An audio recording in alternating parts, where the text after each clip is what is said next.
अकबर और बीरबल के किस्से। बादशाह अकबर ने एक नौकर को इसलिए फांसी की सजा सुनाई क्योंकि उसने झूठ बोला, लेकिन बीरबल ने यह साबित कर दिया कि ऐसा कोई व्यक्ति नहीं है जिसने कभी झूठ ना बोला हो और फांसी रुकवा दी। दोस्तों नमस्कार, सोनू मोटिव चैनल पर आज फिर से अकबर और बीरबल के किस्से में आपको बताएंगे कि किस तरीके से बीरबल ने एक बार फिर से अपनी चतुराई दिखाकर बादशाह अकबर और सभी दरबारियों के सामने यह साबित कर दिया कि कोई व्यक्ति सच्चा नहीं है। सभी ने जीवन में कभी न कभी किसी न किसी कारण से झूठ जरूर बोला है। किस तरह से बीरबल ने एक गरीब नौकर की जान बचा ली। बादशाह अकबर के महल में सजावट की कई कीमती वस्तुएं थी। उन्हीं में से एक था दर्पण, लेकिन यह कोई आम दर्पण नहीं था, बल्कि इस दर्पण से बादशाह अकबर को बहुत ज्यादा लगाव था। इसीलिए वो हमेशा इसे अपने पलंग के बगल में रखते थे। एक समय की बात है जब बादशाह अकबर पड़ोसी राज्य के दौरे पर गए थे। एक दिन एक नौकर अकबर के कमरे में सफाई कर रहा था, तभी उसके हाथ से वह दर्पण टूट गया।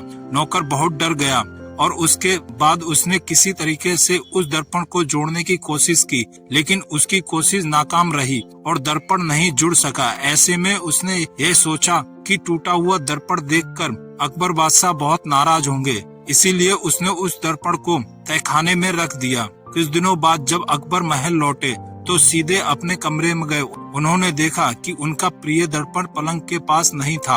अकबर ने नौकर से उस दर्पण के बारे में पूछा। नौकर डर के मारे कांपने लगा। उसे समझ नहीं आ रहा था कि अकबर को क्या कहे, इसीलिए उसने कह दिया कि जहाँपना वह दर्पण बहुत पुराना हो गया था, इसलिए उसको मैंने मरम्मत के लिए कारीगर को दे रखा है ताकि अच्छे से उसे दोबारा तैयार कर दिया जाए। यह सुनते ही अकबर और गुस्सा हो गए और कहने लगे कि तुझे किसने बोला था उस दर्पण को कारीगर को देने के लिए? तुरंत उस दर्पण को लेके आओ। नौकर सोच में पड़ गया कि तभी अकबर चिल्लाते हुए दोबारा बोले, तुमने सुना नहीं, जल्दी जाओ।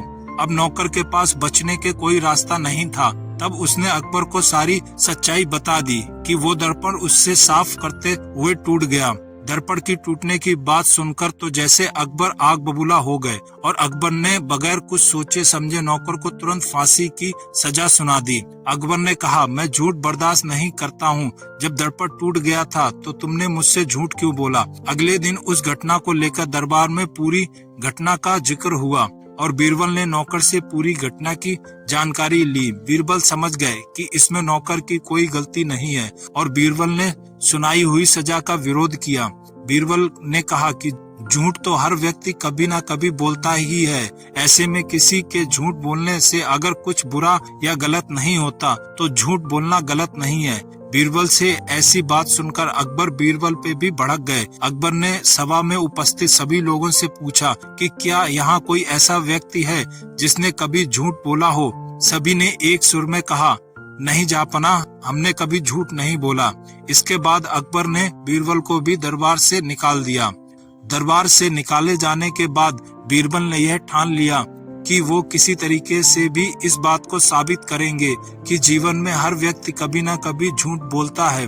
तुरंत बीरबल के दिमाग में एक तरकीब आई और वह सीधे सुनार के पास गए। बीरबल ने जौहरी से सोने के चावल के दाने बनवाए और उसे लेकर दरबार की सभा में पहुंच गए। अकबर ने बीरबल को सभा में देखकर पूछा कि अब तुम यहाँ क्यों आए हो? बीरबल ने कहा, जहाँपना आज ऐसा चमत्कार होगा जिसे यहाँ उपस्थित किसी ने कभी नहीं देखा होगा, इसीलिए इसके लिए आपको पहले से मेरी पूरी बात सुननी होगी। बीरबल की बात सुनकर अकबर और सभा में उपस्थित सभी लोगों की जिज्ञासा बढ़ गई। बोलो बीरबल, क्या कहना चाहते हो? अकबर ने बीरबल से कहा। बीरबल बोले, जहाँपना, जब मैं दरबार से निकलकर घर की तरफ जा रहा था तो मुझे रास्ते में एक संत के दर्शन हुए। उन्होंने मुझे यह सोने के चावल के दाने दिए और कहा कि इसे जिस खेत में लगाओगे वहां सोने की फसल उगने लगेगी।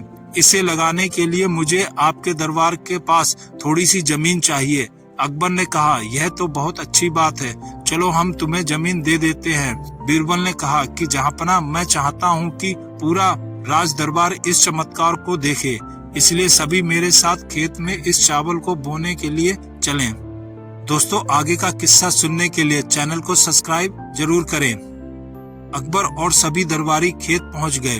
खेत पहुंचकर बीरबल ने कहा कि संत ने कहा है कि इस सोने की चावल के दाने से फसल तभी उगेगी जब इसे कोई ऐसा व्यक्ति लगाएगा जिसने जीवन में कभी झूठ ना बोला हो। बीरबल की बात सुनते ही सभी खामोश हो गए। कोई भी चावल की बाली लगाने के लिए तैयार नहीं हुआ। यह देख अकबर ने कहा कि क्या दरबार में ऐसा कोई नहीं है जिसने अपने जीवन में कभी झूठ ना बोला हो। इसके बाद सभी खामोश हो गए और सभी अकबर की ओर देखने लगे। बीरबल ने कहा, जहाँपना, तो आप ही इस बाली को खेत में रोप दीजिए। बीरबल की बात सुनकर अकबर का सिर झुक गया। उन्होंने कहा, बीरबल, मैंने भी बचपन में खेल खेल में कई झूठ बोले हैं, इसलिए मैं भी इसे नहीं लगा सकता हूँ। फिर बीरबल बोले कि नौकर को एक झूठ पर फांसी की सजा क्यों? अकबर ने कुछ सोचा और विचार किया। इसके बाद अकबर को यह बात समझ आ गई कि बीरबल सही कह रहे हैं कि इस दुनिया में कभी ना कभी सभी व्यक्ति झूठ बोलते हैं और कोई भी सच्चा व्यक्ति मिलना मुश्किल है। जैसे ही अकबर को इस बात का एहसास हुआ, उन्होंने तुरंत उस नौकर की फांसी की सजा को रोकने का आदेश दे दिया और इस तरीके से बीरबल ने एक गरीब नौकर की जान बचा ली। अकबर और पूरे दरबारियों ने फिर से बीरबल के इस कारनामे को सराहा। बीरबल को उनकी चतुराई, बुद्धिमानी और समझदारी के लिए जाना जाता था। इन्हीं गुणों के कारण वे बादशाह अकबर के खास थे और उनके नवरत्नों में से एक थे। दोस्तों, आपकी क्या राय है अकबर और बीरबल के बारे में? कमेंट बॉक्स में जरूर लिखें। ऐसे ही किस्से और कहानी सुनने के लिए चैनल को सब्सक्राइब और लाइक करें। धन्यवाद।